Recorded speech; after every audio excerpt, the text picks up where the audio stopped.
Ֆորմալ առումով այս իշխանությունները պետք է այսպիսի գործընթացները իրականացնեն, բայց եկեք մենք նայենք այս գործընթացների տակ ինչ է թաքնված։ Թաքնված է նախ քաղաքական խոսքի բանտարկություն եւ երկրորդը այնպես անել, որ ովքեր որ ցանկություն ունեն արտահայտվելու, օրինակ վերցնեն, հատկապես այն անձանցից, ովքեր գտնվում են այս պահին հանիրավի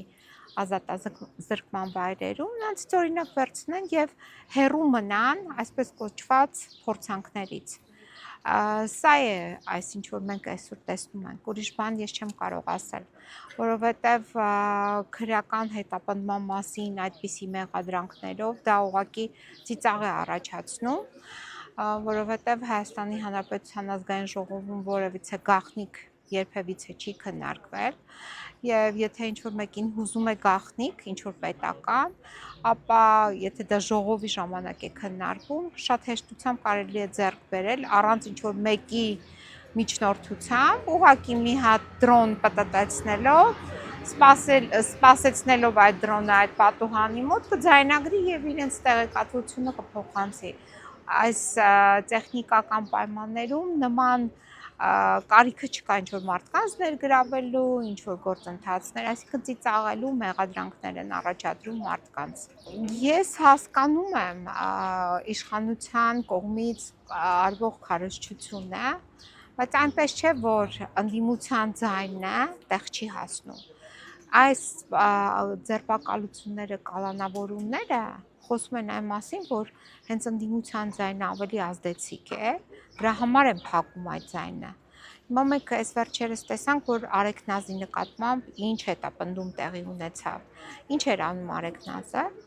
վարում էր հաղորդում։ Այնուամենայնիվ ազդեցիկ խոսք էր ասում։ Իրենք դրանից վախենում են։ Ազդեցիկ խոսքի տարածումը ես կարծում եմ կարևոր է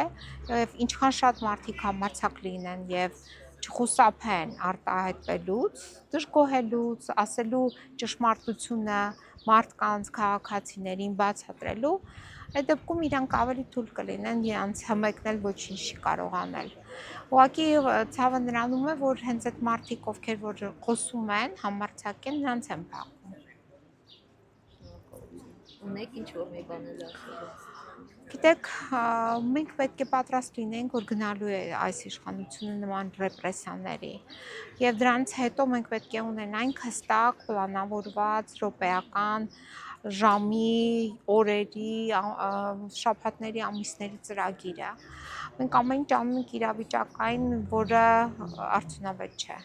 Այս է խնդիրը։ Ես այդպես եմ կարծում, որ սա լուրջ խնդիր է, որ ընդդիմությունը, ով որ դիմադրում է,